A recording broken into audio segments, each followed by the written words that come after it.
Voilà, mes très chers frères et sœurs, en 2 mots, l'éloge le plus complet que l'on puisse faire de Marie, en disant que c'est d'elle que nous est né Jésus Fils de Dieu.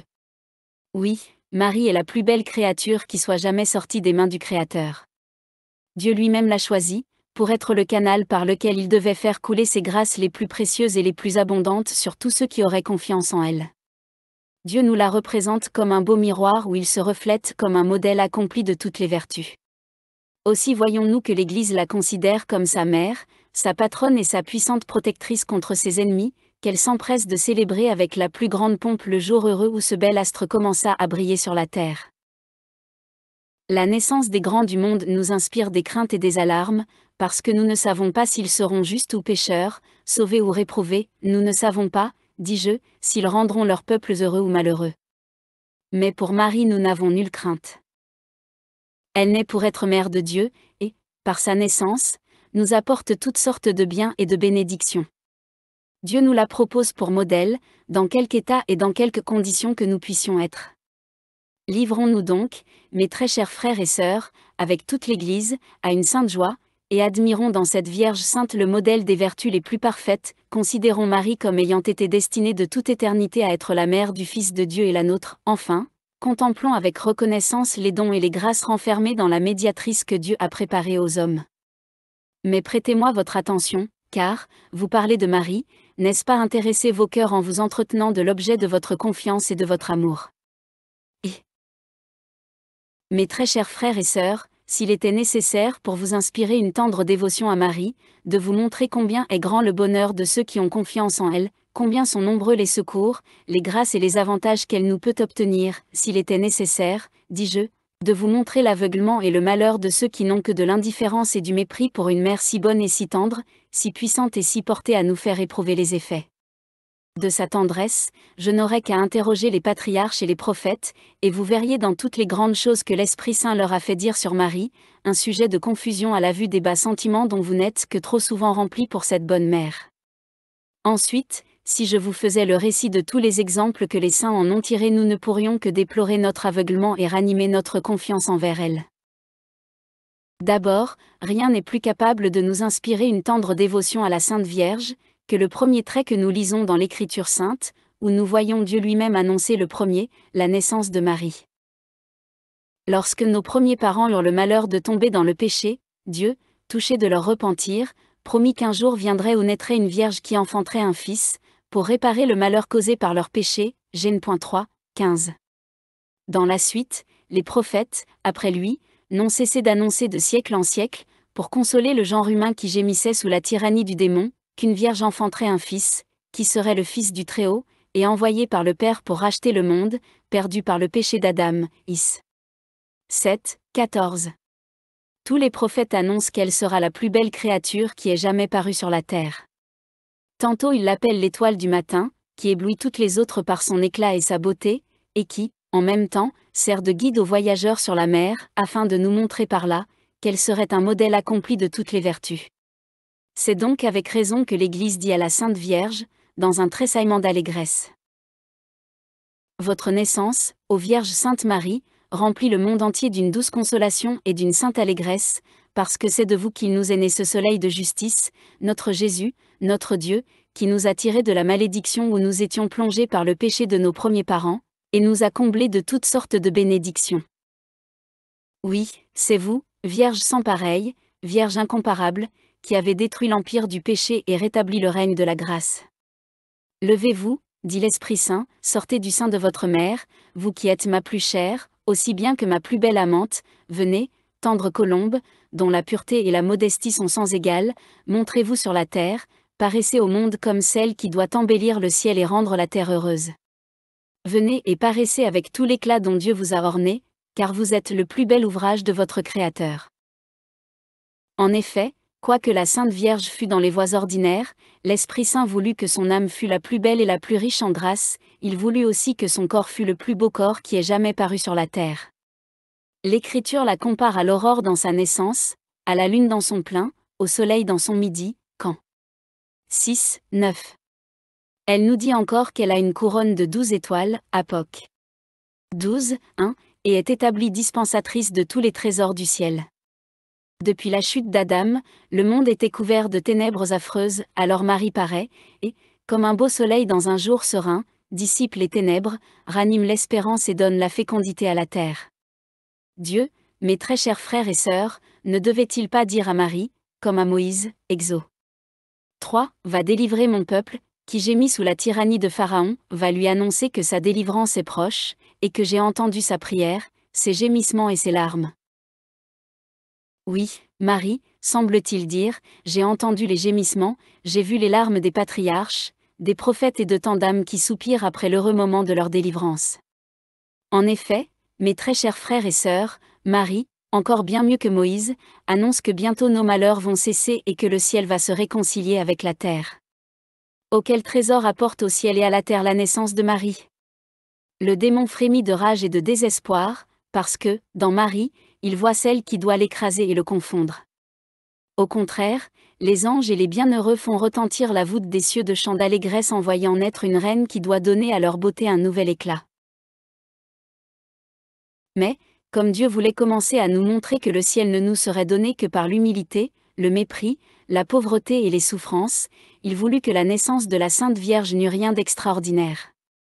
Elle naît dans un état de faiblesse, son berceau est arrosé de larmes comme celui des autres enfants, qui semblent prévoir, en naissant, les misères dont ils seront accablés pendant leur vie. C'est en ce sens que l'Esprit Saint nous dit par la bouche du sage, que le jour de la mort est préférable à celui de la naissance. Écle 7, 2. Marie naît dans un état d'obscurité. Quoiqu'elle fût de la race de David, et qu'elle pût compter parmi ses ancêtres des patriarches, des prophètes et des rois, tous ces titres, si recherchés des gens du monde, étaient tombés dans l'oubli, elle n'avait rien d'éclatant que la vertu, qui, aux yeux des hommes, n'est pas une grande distinction. Dieu l'avait ainsi permis, afin que cette naissance fût plus conforme à celle de son divin Fils, dont les prophètes avaient annoncé qu'il n'aurait pas où reposer sa tête. Mais si elle vient au monde si pauvre des biens de la terre, elle est riche des biens de celui qui, de toute éternité, l'avait choisie pour être sa mère. Saint Jean Damascène nous dit que les siècles se disputèrent à l'envi, qui d'entre eux aurait le bonheur de la voir naître.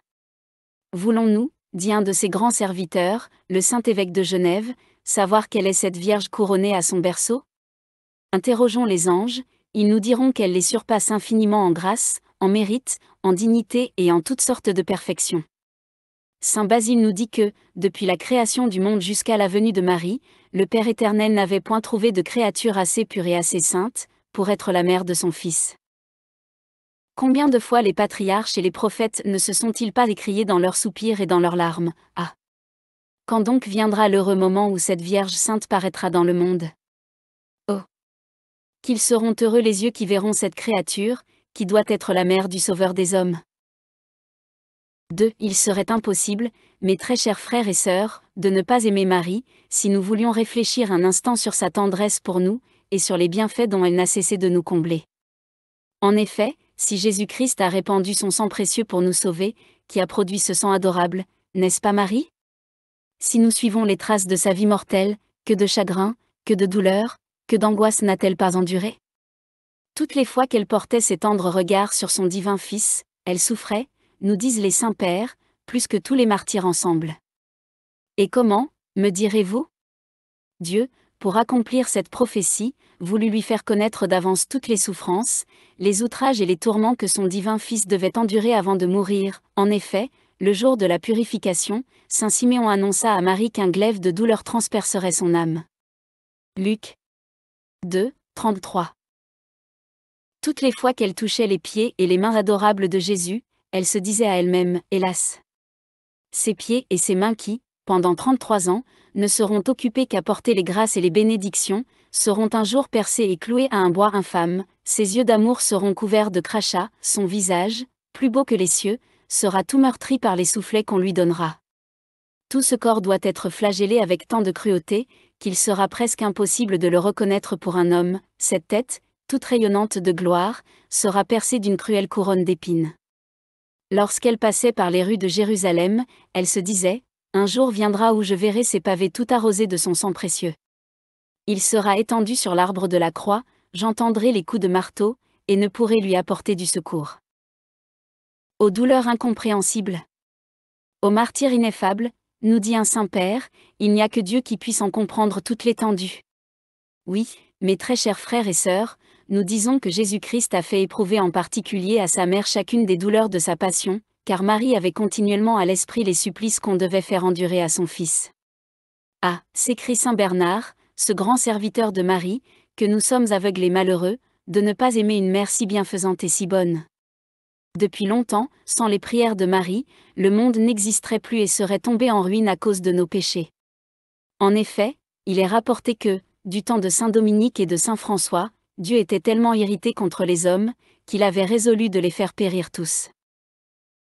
Ces deux saints virent la Sainte Vierge se jeter aux pieds de son divin Fils. « Mon Fils, lui dit-elle, souvenez-vous que c'est pour ce peuple que vous êtes mort, j'enverrai mes deux grands serviteurs, en lui montrant saint Dominique et saint François, oui, ils iront partout le monde inviter tous les hommes à se convertir et à faire pénitence. » Hélas! Combien de fois n'a-t-elle pas présenté à son Fils les entrailles où il a été conçu, les mamelles qui l'ont allaité, les bras qui l'ont porté? Combien de fois ne lui a-t-elle pas dit, « Mon Fils, laissez-vous toucher par les prières de celle qui vous a porté 9 mois dans son sein, qui vous a nourri avec tant de tendresse, et qui aurait donné sa vie avec tant de joie pour sauver la vôtre, épargnez, s'il vous plaît, ce peuple qui vous a tant coûté. » Ô ingratitude!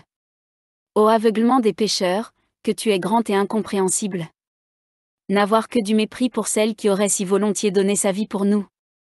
Les saints, mes très chers frères et sœurs, ont bien agi autrement envers Marie. Ah! C'est qu'ils étaient persuadés que sans Marie, il leur était presque impossible de pouvoir résister aux attaques que le démon leur livrait pour les perdre. Saint Bernard nous dit que toutes les grâces que nous recevons du ciel, passent par les mains de Marie. Oui, nous dit un autre père de l'Église, Marie est comme une bonne mère de famille qui ne se contente pas de prendre soin de tous ses enfants en général, mais qui veille sur chacun d'eux en particulier. Si Dieu nous avait traités après chaque péché comme nous le méritions, depuis longtemps nous brûlerions dans les enfers. Oh! Combien sont dans les flammes, et qui n'y seraient pas, s'ils avaient eu recours à Marie? Elle aurait prié son Fils de prolonger leurs jours pour leur donner le temps de faire pénitence. Si ce malheur, mes très chers frères et sœurs, ne nous est pas arrivé, remercions Marie, c'est véritablement à elle que nous en sommes redevables. Nous lisons dans l'Évangile, Luc 13, 6, qu'un homme avait planté un arbre dans son jardin, quand le temps des fruits fut venu, il alla voir si cet arbre en avait, mais il n'en trouva point. Il y alla une seconde et une troisième fois sans en trouver, alors il dit au jardinier, « Voilà 3 fois que je viens en vain pour chercher du fruit, pourquoi laissez-vous cet arbre occuper la place d'un autre qui en porterait? Coupez-le et jetez-le au feu. » Que fait le jardinier? Il se jette aux pieds de son maître pour le prier d'attendre encore quelque temps, car il redoublera ses soins, il travaillera la terre qui est autour, il fumera l'arbre et n'oubliera rien pour lui faire porter du fruit. Mais, ajoute-t-il, si l'année prochaine, lorsque vous viendrez, il n'a point de fruit, on le coupera et on le jettera au feu. Image sensible, mes très chers frères et sœurs, de ce qui se passe entre Dieu, la Sainte Vierge et nous, le maître de ce jardin, c'est Dieu lui-même, le jardin, c'est toute son Église, et nous-mêmes sommes les arbres plantés dans ce jardin. Il prétend et il veut que nous portions du fruit, c'est-à-dire que nous fassions de bonnes œuvres pour le ciel. Comme ce maître du jardin, il attend 2, 3, hélas, peut-être 20 ou 30 ans, pour nous donner le temps de nous convertir et de faire pénitence. Quand il voit que nous ne faisons qu'augmenter nos péchés, au lieu de nous corriger et de faire pénitence, il commande qu'on coupe cet arbre et qu'on le jette au feu, c'est-à-dire, que Dieu permet aux démons de prendre ces pécheurs pour les jeter en enfer. Mais que fait Marie, mes très chers frères et sœurs? Elle fait ce que fit ce bon jardinier, elle se jette aux pieds de son divin Fils. « Mon Fils, lui dit-elle, grâce encore pour quelque temps à ce pécheur, peut-être qu'il se convertira, peut-être qu'il fera mieux qu'il n'a fait. » Que fait-elle pour apaiser la colère du Père? Elle lui remet devant les yeux tout ce que son Fils a fait et souffert pour réparer la gloire que le péché lui a ravie, elle se hâte de représenter à son Fils tout ce qu'elle a souffert pendant sa vie mortelle pour l'amour de lui. « Mon Fils, lui dit-elle à chaque instant, encore quelques jours, peut-être qu'il se repentira. » Ô tendresse de mère, que tu es grande! Mais que tu es payée d'ingratitude! Les uns la méprisent, les autres, non contents de la mépriser, méprisent encore par leur raillerie ceux qui ont confiance en elle. Eh bien, mes très chers frères et sœurs, quoique nous n'ayons que du mépris pour elle, elle ne nous a pas encore abandonnés, car, si cela était, nous serions déjà en enfer, la preuve en est bien convaincante. Voici ce que nous lisons dans l'avis de Monsieur de Q. Il rapporte lui-même, que le démon fit tout ce qu'il put pour le faire mourir dans le péché. Une nuit, le tonnerre faillit l'écraser, il perça plusieurs planches et emporta la moitié de son lit. Quelque temps après il se trouvait dans un endroit où l'on chassait le démon du corps d'un possédé, il lui demanda qu'il avait garanti de la foudre. Le démon lui répondit, « Remerciez la Sainte Vierge, sans elle depuis longtemps nous vous tiendrions en enfer, nous avons bien cru vous avoir ce jour-là. » Eh bien, mes très chers frères et sœurs, je pourrais vous dire la même chose, et si vous vivez encore, malgré tant de péchés dont votre conscience est chargée, vous êtes sûr que depuis longtemps vous souffririez dans l'autre vie, sans la protection de Marie auprès de son divin Fils, quel prix de prolonger vos jours, pour voir si vous vous convertirez. Ah! Mes très chers frères et sœurs, pourquoi n'aurions-nous pas sans cesse recours à la Sainte Vierge, puisque nous avons toujours besoin de sa protection, et qu'elle est toujours portée à nous secourir? Nous lisons dans la vie de Sainte Marie égyptienne, Vie des Pères du désert, TV, p. 381, qu'elle mena jusqu'à l'âge de 19 ans une vie honteuse. Un jour de vendredi saint, elle voulut aller, comme les autres, adorer le bois précieux de la vraie croix. À mesure qu'elle entre dans l'église, elle sent une main invisible qui la repousse dehors, et cela par 3 fois.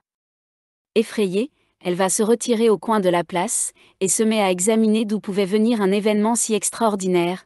Tout le monde entrait sans difficulté, elle seule était repoussée avec tant de violence.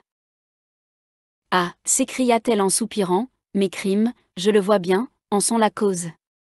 N'y aura-t-il plus de ressources ? Oserais-je me présenter devant Dieu, après lui avoir ravi tant d'âmes rachetées par son sang précieux ? Souffrira-t-il que mon corps, qui n'a servi qu'au crime, s'approche de son bois sacré, lui, si saint et si pur ? Oh » se dit-elle en pleurant amèrement, « j'ai souvent entendu dire que la Sainte Vierge avait une grande bonté pour les plus grands pécheurs, et que jamais personne ne l'avait priée sans avoir obtenu grâce et miséricorde, j'irai donc aussi la prier. » Et elle se retire toute tremblante, auprès d'une image de la Sainte Vierge, elle se prosterne le visage contre terre, qu'elle arrose de ses larmes. Ô Vierge Sainte, vous avez devant vous la plus grande pécheresse du monde, oserais-je encore implorer votre secours et celui de votre divin Fils, m'aurait-il abandonné pour toujours ? Ô Vierge Sainte, si vous m'obtenez miséricorde auprès de Jésus-Christ, et le bonheur d'aller adorer ce bois sacré sur lequel il s'est immolé, j'irai dans le lieu qu'il vous plaira pour faire pénitence. Après cette protestation, elle va se représenter toute tremblante à la porte de l'église, pour voir si elle pourra entrer sans être repoussée, comme les autres fois. Elle entre sans nulle difficulté. Pleine de reconnaissance, elle adore le bois sacré, arrose le pavé de ses larmes, et se confesse pour recevoir le pardon de ses péchés.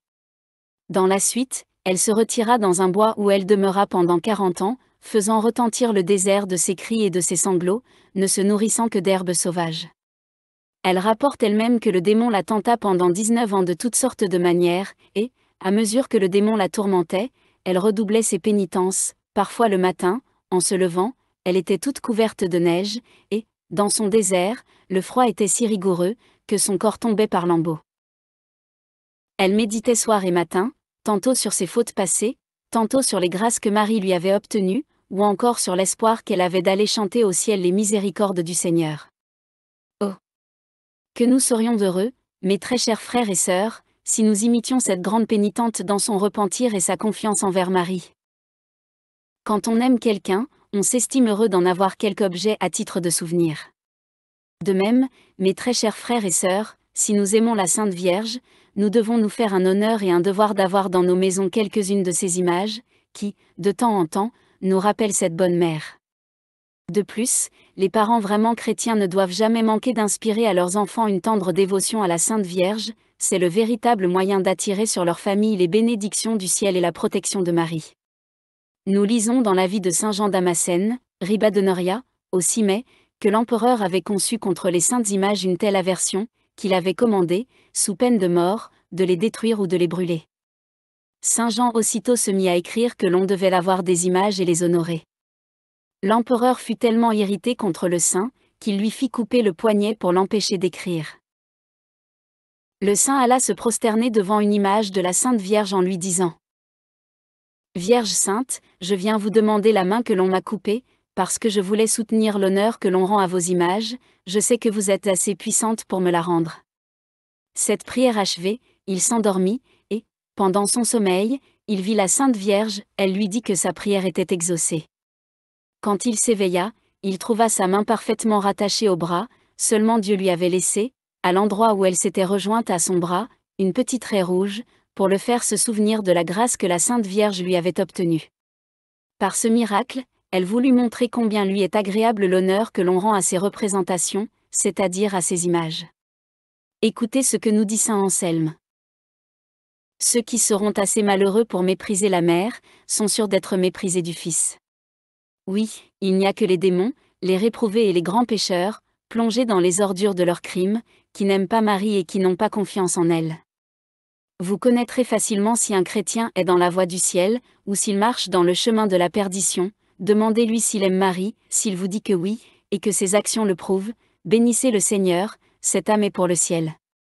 Mais s'il vous dit que non, et qu'il ne paraisse avoir que du mépris pour ce qui regarde son culte, jetez-vous au pied de votre crucifix, et pleurez amèrement, car il est abandonné de Dieu, et prêt à tomber dans les abîmes. Oui, quand vous seriez plongé dans les habitudes les plus honteuses, si vous avez confiance en elle, ne désespérez pas, elle vous obtiendra tôt ou tard votre pardon. Nous lisons dans l'histoire, Ribadeneyria, au 9 octobre. Le saint a cité plus haut en abrégé ce trait emprunté au Père le Jeune, que saint Denis l'Aréopagite fut grand dévot envers Marie. Il eut le bonheur de vivre du temps que la Sainte Vierge était encore sur la terre. Il pria saint Jean l'Évangéliste, à qui Dieu avait confié Marie avant de mourir, de lui procurer le bonheur de voir la Sainte Vierge. Saint Jean le fit donc entrer dans la chambre où elle était. Saint Denis fut si ébloui de sa présence, que tout à coup il se vit tout environné d'une lumière céleste. « Je me perdais, disait-il, je sentais sortir de son corps une odeur si agréable, que je croyais mourir d'amour, mon esprit et mon cœur étaient tellement frappés de la grandeur de sa gloire, que je tombais en défaillance. Je voyais sortir de son corps sacré un si grand éclat de lumière, que si la foi ne m'avait pas enseigné qu'il n'y a qu'un Dieu, je l'aurais vraiment prise pour une divinité. Tout le reste de ma vie, il me semblait l'avoir présente à mes yeux, mon esprit et mon cœur étaient constamment dans cette chambre où j'ai eu le bonheur de la contempler. Oh! Que sera-ce donc, quand nous la verrons dans le ciel, auprès de son Fils, sur le beau trône de la cour céleste, et revêtue de la gloire de Dieu même? Et quoi? Mes très chers frères et sœurs, après tout ce que nous venons de dire, nous n'aimerions pas Marie, elle qui semble ne se réjouir d'être mère de Dieu, qu'afin de nous obtenir plus de grâce? Ô aveuglement! Ne pas aimer celle qui ne veut que notre bonheur, cette mère qui aurait donné sa vie pour nous sauver. 3. La Sainte Vierge est encore un rempart continuel contre les attaques du démon.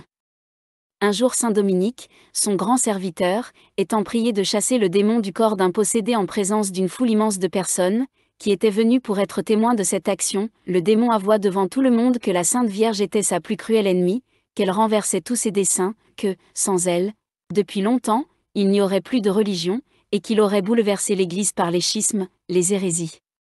Marie, à chaque instant, lui arrachait des âmes qu'il espérait un jour avoir en enfer, que plusieurs, à l'heure de la mort, en réclamant son secours, avaient obtenu miséricorde, et qu'aucun de ceux qui avaient confiance en elle n'avait été perdu. Voilà, mes très chers frères et sœurs, ce que le démon avoua devant tous ceux qui étaient présents. Et s'il faut vous en convaincre encore mieux, voyons cette femme qui fut accusée faussement par son mari et condamnée à mourir sur l'échafaud. Elle alla se jeter aux pieds d'une image de la Sainte Vierge, la priant de ne pas la laisser mourir, puisqu'elle était innocente. Or, au moment où le bourreau voulut l'exécuter, jamais il ne put en venir à bout. La croyant morte pourtant, on la détacha, et lorsqu'on la porta à l'église pour la mettre en terre, non seulement elle donna des signes de vie, mais elle se leva et courut auprès d'une image de la Sainte Vierge. « Ô Vierge sainte, s'écria-t-elle, vous êtes ma libératrice ?» Se tournant vers le peuple qui remplissait l'église, « Oui, lui dit-elle, j'ai vu Marie qui arrêtait la main du bourreau, et qui me consolait pendant que j'étais suspendue au gibet. » Tous ceux qui furent témoins de ce miracle sentirent redoubler leur confiance envers la Sainte Vierge. Mais, diront quelques hommes ignorants et sans religion, tout cela est bon pour ceux qui ne savent pas lire, ou pour des pauvres d'esprit et de bien. Ah! Mes très chers frères et sœurs, si je voulais, je vous prouverai que dans tous les États il y a eu de grands serviteurs de la Sainte Vierge, je vous en trouverai parmi ceux qui mendient leur pain de porte en porte, je vous en trouverai parmi ceux qui sont dans un état tel que celui de la plupart d'entre vous, je vous en trouverai parmi les riches, et en grand nombre. Nous lisons dans l'Évangile que notre Seigneur a toujours traité tout le monde avec une grande douceur, excepté une sorte de personne qu'il a traité durement, c'étaient les pharisiens, et cela parce qu'ils étaient des orgueilleux et des pécheurs endurcis. Il l'aurait volontiers empêché, s'il l'avait pu, d'accomplir la volonté de son Père, aussi les appelait-il des sépulcres blanchis, des hypocrites, des races de vipères, des vipreaux, qui déchirent le sein de leur mère. Nous pouvons dire la même clause au sujet de la dévotion envers la Sainte Vierge. Les chrétiens ont tous une grande dévotion à Marie, excepté ces vieux pécheurs endurcis, qui, depuis longtemps, ayant perdu la foi, se roulent dans les ordures de leur brutale passion. Le démon tâche de les tenir dans l'aveuglement jusqu'au moment où la mort leur fera ouvrir les yeux. Ah! S'ils avaient le bonheur d'avoir recours à Marie, ils ne tomberaient pas en enfer, comme il leur arrivera. Non, mes très chers frères et sœurs, n'imitons pas ces gens-là. Au contraire, suivons les traces de tous les vrais serviteurs de Marie. De ce nombre était saint Charles Borromée, qui disait toujours son chapelet à genoux, bien plus, il jeûnait toutes les veilles des fêtes de la Sainte Vierge. Il était si exact à la saluer au son de la cloche, que quand l'Angélus sonnait, dans quelque lieu qu'il se trouvât, il se mettait à genoux, quelquefois même au milieu de la rue toute pleine de boue. Il voulait que dans tout son diocèse l'on eût une grande dévotion à Marie, et qu'on prononçât son saint nom avec beaucoup de respect. Il fit bâtir une quantité de chapelles en son honneur. Eh bien, mes très chers frères et sœurs, pourquoi n'imiterions-nous pas ces grands saints qui ont obtenu de Marie tant de grâce pour se préserver du péché? N'avons-nous pas les mêmes ennemis à combattre, le même ciel à espérer? Oui, Marie a toujours les yeux sur nous, sommes-nous tentés? Tournons notre cœur vers Marie et nous sommes sûrs d'être délivrés. Mais ce n'est pas encore assez, mes très chers frères et sœurs, pour mériter sa protection, il faut imiter les vertus dont elle nous a donné l'exemple. Il faut imiter sa grande humilité.